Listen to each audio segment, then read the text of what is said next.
today's mindful moment. Welcome back, deep divers. Today, we're going way back to the 13th century. Medieval times. Exactly.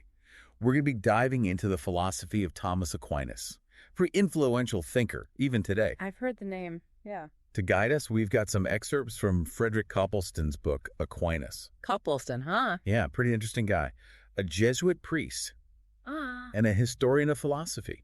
He even gave talks on the BBC, believe it or not. No kidding. So we're talking, like, seriously brainy stuff here. Oh, absolutely. But that's what we're here for, right? To get our minds blown. Bring it on. Now, I know what you might be thinking. Can a medieval theologian really have something relevant to say to us in the 21st century? Yeah, that's a fair question. It does seem like a big leap. It does. But trust me, Aquinas is full of surprises. And that's exactly what we're going to explore. I'm intrigued already. Good. Now, one of the things that makes Aquinas so fascinating is that he doesn't fit the stereotype of what we think a medieval thinker should be. So, not all gloomy cathedrals enchanting monks. Not quite. He's a theologian, yes. But he was also a serious philosopher. And he wasn't afraid to shake things up a bit. Oh, how so? Well, for one thing, he was deeply influenced by Aristotle. Aristotle. Wasn't he like a pagan philosopher? Exactly. And back then, bringing those ideas into the church was pretty controversial. So Aquinas was a bit of a rebel. You could say that. Yeah. He saw the value in Aristotle's work and wasn't afraid to use it to develop his own ideas, even if it ruffled some feathers. That's pretty bold considering the times. It was. And it shows his intellectual honesty. He wasn't content with just accepting dogma. He wanted to understand, to question, to seek the truth, wherever it might lead. That's the spirit of a true philosopher. And you know, one of the things that really surprised me as we were preparing for this deep dive is how Aquinas, despite being a theologian, had this very modern, almost empiricist view of knowledge. Empiricist, meaning based on experience. Exactly. You'd expect him to prioritize faith above everything else. But he actually emphasized the importance of sense experience as the foundation of understanding. That's really interesting. So how did that work? Well, he believed that even abstract concepts, like, say, the self, are ultimately grounded in our interactions with the world, in our sensory experiences. So we don't just magically know things. We have to actually experience them. Exactly. We're not born with all the answers. We learn and grow through our senses, through what we see, hear, touch, taste, smell.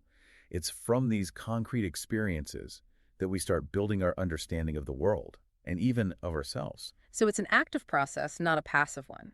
We're constantly taking in information through our senses, and our minds are working to make sense of it all. You got it. But hold on a second. If knowledge is based on experience, then how does that fit with the idea of truths being revealed through faith? Yeah, that seems like a bit of a contradiction. It does, doesn't it? But Aquinas believed that faith and reason weren't actually opposed to each other. They actually complement each other. So how did he reconcile those two ideas? Well, he acknowledged that while our senses give us the raw material of knowledge, there are certain principles, certain truths, that we can't just get from experience alone. Okay, so what kind of truths are we talking about here? Can you give me an example? Sure. Think about the idea that the whole is greater than the sum of its parts. Okay, yeah, I've heard that one before. But how do we know that's true? Well, we experience whole objects and their parts. But the idea that the whole has a unity, a value that's more than just its parts, that's not something we directly perceive with our senses. Right, it's more like a concept, an idea that our minds grasp. Exactly. It's a principle we understand through reason by reflecting on our experiences. So it's like our senses give us the pieces of the puzzle, and then our reason helps us put the puzzle together. That's a great way to put it. And for Aquinas, these fundamental principles, these truths that we grasp through reason, are essential for understanding the world and our place in it. This is already making me rethink my assumptions about medieval philosophy. I know, right? It's way more complex than we often give it credit for. But I think we've only just scratched the surface here. Before we go any further, though, I want to make sure we're all on the same page about some of Aquinas' key concepts. Sounds good to me. A little conceptual clarity never hurts. Right. Especially with Aquinas, because he makes these subtle but really important distinctions. And I think understanding those distinctions is key to unlocking his whole system of thought. Okay, I'm ready. Hit me with some distinctions. Let's start with one of the most fundamental ones. The distinction between substance and accident. Substance and accident. It might sound a bit technical, but it's actually a pretty intuitive idea. Think about like your favorite coffee mug. Okay, I'm picturing it. A nice big mug. Perfect. Now imagine that mug gets a little chipped, or the color starts to fade over time. It's gone through some changes, right? Sure, it's got a few battle scars, but it's still my mug. Exactly. And for Aquinas, that's the distinction between substance and accident. The mug itself, the thing that endures through those changes, that's the substance. And the chip, the fading color, those are the accidents. So substance is kind of like the underlying reality of the thing, and accidents are more like superficial changes. Precisely. Substance is what makes the thing what it is, while accidents are the ways that thing can change without losing its identity. Got it. Yeah. That makes sense. So the substance of the mug is mugness, and the accidents are the chips and scratches. Exactly. And this distinction is crucial for Aquinas because it helps us understand how things can change without ceasing to be what they are. I'm seeing how this could get pretty interesting. It does, and we'll pick it up right there in our next part. Now, to really get Aquinas, we got to talk about another one of his big distinctions, matter and form. Matter and form. Okay, lay it on me. All right, so think of it this way. Imagine you're baking a cake. I do love cake. Right. So you've got all your ingredients, right? Flour, sugar, eggs, butter. That's the matter. Okay, the raw materials. Makes sense. But you can have all those ingredients just sitting there on your counter, but they're not a cake yet, right? Oop, not even close. You need something more to transform that matter into an actual cake, and that's where the form comes in. The form. Yeah. The form is what gives the matter its structure, its organization. It's what makes it a cake and not just a pile of ingredients. So the form is like the recipe, the baking process. You got it. It's what takes that potential cakeness and makes it real. I'm starting to see how this works. And for Aquinas, this distinction between matter and form is essential for understanding how things change and develop in the world. Okay, I get the cake analogy, but how does it apply to, say, a tree growing or a person learning a new skill? Well, for Aquinas, change involves a shift in form while the matter stays basically the same. Like a tree grows because its form is developing, but the material stuff of the tree is still there. Right. It's not like the tree's getting new matter added to it as it grows. It's more like it's reshaping the matter it already has. Exactly. And it's the same with learning a new skill. Your form, your mental structure is changing, but you're still you. Okay, that's pretty cool. So this matter and form thing, it's not just about cakes and trees. It applies to all sorts of things. Absolutely. To everything in the universe, really. From the tiniest particle to the cosmos as a whole. Mind-blowing. But I want to go back to something you mentioned earlier about truths we can't get from experience alone.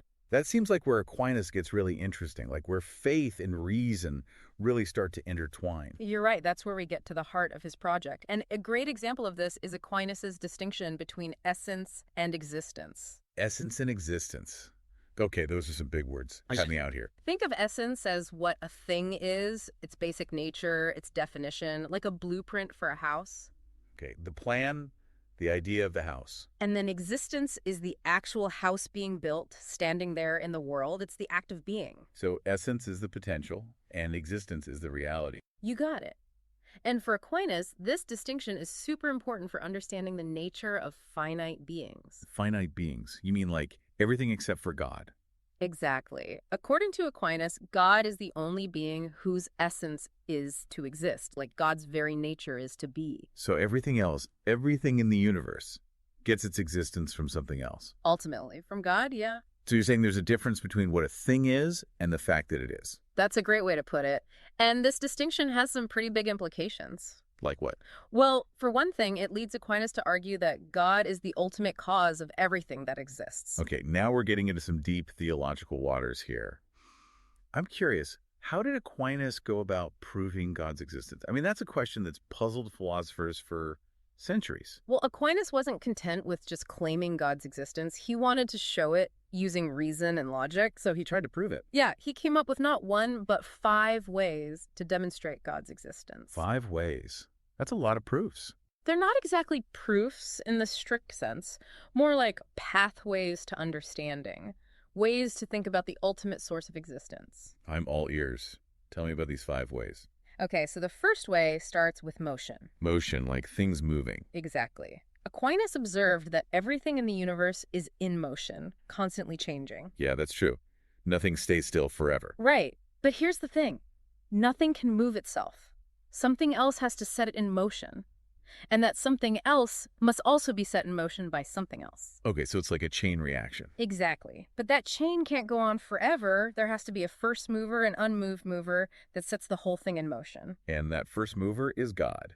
Bingo. Okay, that's the first way. What about the second? The second way focuses on efficient causality. Causality, like cause and effect. Exactly.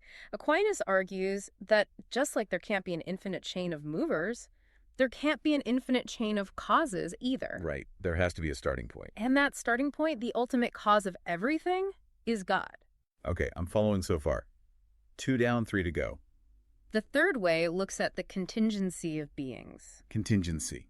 Meaning that things in the universe come into existence and pass out of existence. They don't have to exist. They're contingent. Okay, so they could have been different, or they might not have existed at all? Right, but if everything were contingent, then at some point there would have been nothing, and nothing could come from nothing. So there must be at least one necessary being, a being that cannot not exist. And that necessary being is? God. Okay, that one's a bit of a mind bender, but I think I'm getting it. What about number 4? The fourth way has to do with degrees of perfection. Degrees of perfection. Yeah, like we see that things in the world have different levels of goodness, beauty, truth. True. Some things are better, more beautiful, more true than others. Right. But those degrees imply a standard, a maximum, like a perfect being against which everything else is measured. So God is like the ultimate measure of perfection. Exactly. Okay, that leaves us with one more way. Hit me with it. The fifth way focuses on design in nature. Aquinas noticed that even things without intelligence, like plants, act for an end. They seem to have a purpose. Yeah, I've always found that fascinating. It's like everything in nature has a role to play. But those things can't direct themselves toward that purpose. There has to be some intelligent being guiding them. So like an arrow needs an archer to direct it. Exactly. And the order and purpose we see in nature points to a divine designer, which is God. Wow, these 5 ways are really making me think. But we're running out of time, and we haven't even touched on Aquinas' views on human nature or morality. You're right. There's still so much more to explore. So much more. But hey, before we get to humans, I gotta ask about Aquinas' take on God's attributes. You know, like how do you even describe something beyond human experience? That's a good question. It's like trying to draw a picture of infinity, isn't it? Right. And Aquinas knew that human language could only go so far. He said we can talk about God's wisdom or goodness, but we got to do it analogically. Analogically. Meaning. It means those words, when we apply them to God, they don't mean exactly the same thing as when we use them for humans. So like saying a grain of sand is small is different from saying the universe is small. We're using the same word, but the scale is totally different. That's it.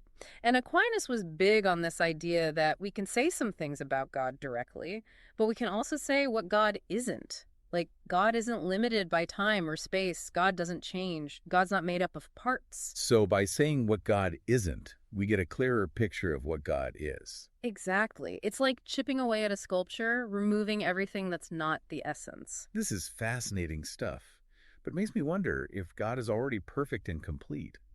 Why create anything at all? That brings us to Aquinas' idea of creation out of nothing. But it's not like God used some kind of magical material. It's more like the universe exists solely because God willed it into being. So it's an act of pure creation, driven by what? Love. God created out of an abundance of love and goodness. And get this, creation isn't a one-time thing, it's ongoing. You mean like God is still creating right now? Aquinas thought so. He believed that every single thing, in every moment, depends on God for its existence. Without God, the universe would just poof. Whoa! That's pretty intense. It makes you realize how dependent we are on something bigger than ourselves. It does, doesn't it? But okay, enough about God for a bit. Let's talk about us. Finally, right? Back down to earth. So, what did Aquinas believe about human nature? Well, he said humans are made up of body and soul, but not like a ghost in a machine. The soul is what makes the body alive, specifically human. So our soul isn't just something we have, it's what makes us. You got it. And Aquinas believed the soul is immaterial and immortal. He argued that because we can grasp abstract concepts, things we can't touch or see, our souls must be more than just matter. I could see that. Like our thoughts and feelings, our love, they seem to point to something beyond the physical world. Right. But remember, we said earlier that Aquinas was kind of an empiricist. Yeah, emphasizing experience. So how does that fit with an immaterial soul? Another one of those Aquinas mind benders.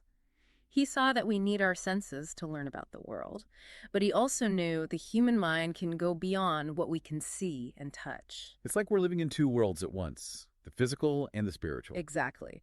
And this dual nature has huge implications for how we live and make choices. Which brings us to the question of free will, right? Did Aquinas think we're really in control of our actions, or are we just puppets? Oh, Aquinas was all about free will. He believed we can reason, deliberate, weigh our options, and choose based on what we think is good. So we're not just slaves to our instincts. Nope. We can step back, use our minds, and choose a different path. That's a relief. But does that mean we always make good choices? Because I know I don't. Of course not. We can be misled by our emotions, by bad reasoning, by all sorts of things. But the point is, we have the capacity to choose. And for Aquinas, that's what makes us morally responsible. Okay, so free will equals responsibility. That makes sense. But how do we know what's good? How do we make the right choices? That's where Aquinas' natural law theory comes in. He said there are universal moral principles that everyone can understand through reason. They're not made up. They're built into our very nature. So it's like we all have a moral compass. Exactly. But Aquinas knew that applying those principles to real-life situations can get tricky. Yeah, life is messy. Not every decision is black and white. Right. And that's where prudence comes in. Prudence is the ability to make good judgments in specific situations. It's not just about following rules, it's about using your reason to figure out the right thing to do in each unique case. So it's like a skill, a virtue you develop over time. Exactly. And it's essential for anyone who wants to live a truly good life. Wow, we've covered a lot of ground today. Yeah. Aquinas' ideas about reality, knowledge, God, human nature, free will, morality. It's incredible how it all fits together. I know, right? It's a whole system of thought, centuries old, but still so relevant today. It really makes you think.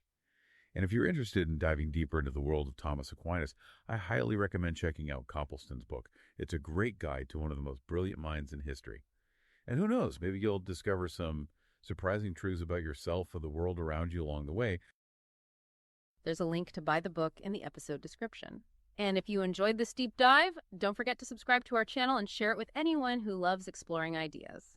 We'll be back soon with another fascinating topic. Until then, keep those minds curious and engaged.